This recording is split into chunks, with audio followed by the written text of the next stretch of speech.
எல்லாருக்கும் வணக்கம். இன்னைக்கு நான் கொடுக்கக்கூடிய ஒரு டிப்ஸ் என்னன்னு கேட்டிங்கன்னா, அதாவது வீட்டில் இருக்கக்கூடிய கண் திஷ்டி சில கெட்ட சக்திகள் விலகிறதுக்கு ஒரு ஈஸியான ஒரு வழிமுறை இருக்குது. அது என்னன்னு கேட்டிங்கன்னா, நிறைய பேர் வீட்டில் வந்து சாம்பிராணி போடுவீங்க. ஆனால் அந்த சாம்பிராணி கூட சில பொருட்களை சேர்த்து போட்டிங்கன்னா அந்த வீட்டில் உள்ள கண் திஷ்டி போன்ற கெட்ட சக்திகள் எல்லாம் விலகும். அது என்னன்னு கேட்டிங்கன்னா, எலுமிச்சம்பழத்தினுடைய தோல் இதை வந்து காய வச்சு அதுக்கப்புறம் அதை கொஞ்சம் பொடி பண்ணிக்கலாம். இல்லைன்னா சின்ன சின்ன துண்டுகளாக நெருப்பில் போட்டால் அது புகை வர அளவுக்கு சின்ன சின்ன துண்டுகளாக வந்து அதை நறுக்கி கட் பண்ணி காய வச்சு வச்சுக்கிங்க.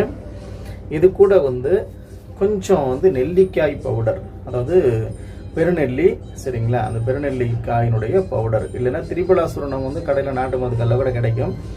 அதில் கொஞ்சம் கலந்து இந்த எலுமிச்சம்பழத்தினுடைய தோலையும் இதையும் கலந்து நீங்கள் சாம்பிராணி புகையில் போடணும். இது கூட வந்து மருதாணி இலைகள், காய்ந்த இலைகள் இல்லைன்னா மருதாணி செடியிலேருந்து வரக்கூடிய சில காய்களையும் சேர்த்து, காய்ந்த அந்த காய்களுடைய சேர்த்து எல்லாத்தையும் சேர்த்து நீங்கள் ஏதோ நெருப்பில் போட்டு அதை நீங்கள் வந்து காமிச்சிட்டு வந்தீங்கனாலே வெள்ளிக்கிழமை, செவ்வாய்க்கிழமை, ஞாயிற்றுக்கிழமையில் கூட இதை நீங்கள் காமிக்கலாம்.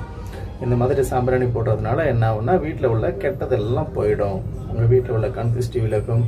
அப்புறம் அந்த மாதிரி கெட்ட சக்திகள் எல்லாம் விலகி குடும்பத்தில் உள்ளவங்களுக்கு ஒரு நல்ல ஒரு ஆரோக்கியமான ஒரு நிலை, மனநிலையில் விட நிறைய மாற்றங்களை ஏற்படுத்தும். இதை கண்டிப்பாக செஞ்சு பாருங்க. நல்லது நடக்கும். ஓம் நம சிவாய.